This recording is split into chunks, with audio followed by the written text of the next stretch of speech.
আজকে ভিডিওতে চর্চা হবে 2026 সালে ভোটের আগে কিন্তু এ রাজ্যের মুখ্যমন্ত্রী মমতা বন্দ্যোপাধ্যায় কিন্তু সবথেকে একটি বড় গুরুত্বপূর্ণ সিদ্ধান্ত নিতে চলেছেন। এর আগে এক বা একাধিকবার তিনি প্রায় 43,000 ক্লাবকে, ভিডিও শেষ পর্যন্ত দেখলে আপনারা বুঝতে পারবেন। তার আগে আরেকটি বিষয় যখন কথা বলছি যে এই একটার পর একটা ক্লাবগুলোকে, 43,000 ক্লাবগুলোকে কিন্তু এবার সেপ্টেম্বরেই আগেই কিন্তু মুখ্যমন্ত্রী মমতা বন্দ্যোপাধ্যায় ইনডোর একটিভ জাত ঘোষণা করবেন। তার সাথে কি আছে? ক্লাব। কিন্তু একটার পর একটা বিভিন্ন ক্লাবগুলোতে যখন লক্ষ লক্ষ টাকা দিতে পারছেন, কিন্তু সেই পরিস্থিতিতে কিন্তু একবারও কিন্তু রাজ্যের মুখ্যমন্ত্রী মমতা বন্দ্যোপাধ্যায় চিন্তা করেছেন এ বাংলায় যারা রয়েছেন, যাদের নুন আনতে পান্তা ফুরোচ্ছে, তাদের কি মজুরি বৃদ্ধি হবে, তাদের কি বেতনটা বাড়বে?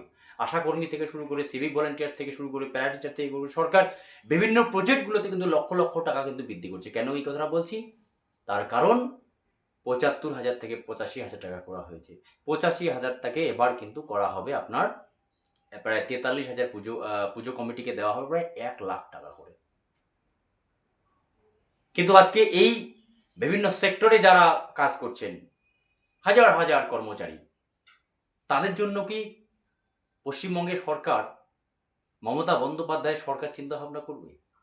তাদের কি সঠিক যোগ্যতা পুনর্নির্মাণ করবে রাজ্য সরকার? রাজ্যের প্রচুর পরিমাণে ভ্যাকেন্সি পড়ে রয়েছে, প্রচুর পরিমাণে হাজার হাজার ছেলে মেয়েরা যারা কন্ট্রাকচুয়ালে কাজ করছে, তাদের কিন্তু বেতনটা বৃদ্ধি হয় না। তাদের অবস্থা এতটাই করণীয় যে এ বাংলায় সেটা মানবেন কিনা সেটা বলার অপেক্ষা কিন্তু রাখে না দর্শক। তার কারণ একের পর এক যে সমস্ত সামাজিক প্রকল্প থেকে শুরু করে, তবে একটি বিষয় না বললে নয়, শুধু যে আপনার ১,০০,০০০ ক্লাবের জন্য যে টাকা বৃদ্ধি হচ্ছে, তা তোমার ৪৩,০০০ ক্লাবের জন্য যে ১,০০,০০০ টাকা করে দেওয়া হচ্ছে এমনটা কিন্তু নয়। তার সাথে সাথে আরও বেশ কিছু রাজ্য সরকারের বিভিন্ন প্রকল্পগুলোর কিন্তু টাকা বৃদ্ধি করা হবে,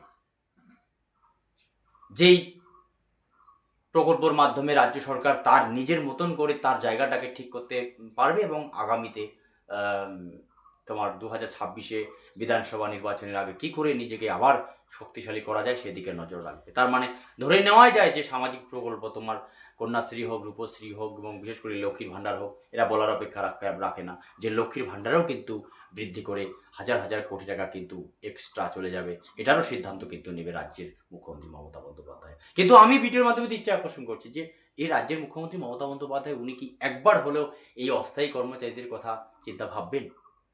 যদি এই সমস্ত ভিডিও ভালো লাগে, চ্যানেলটিকে লাইক, শেয়ার, কমেন্ট এবং সাবস্ক্রাইব করতে ভুলবেন না। আজ এ পর্যন্তই।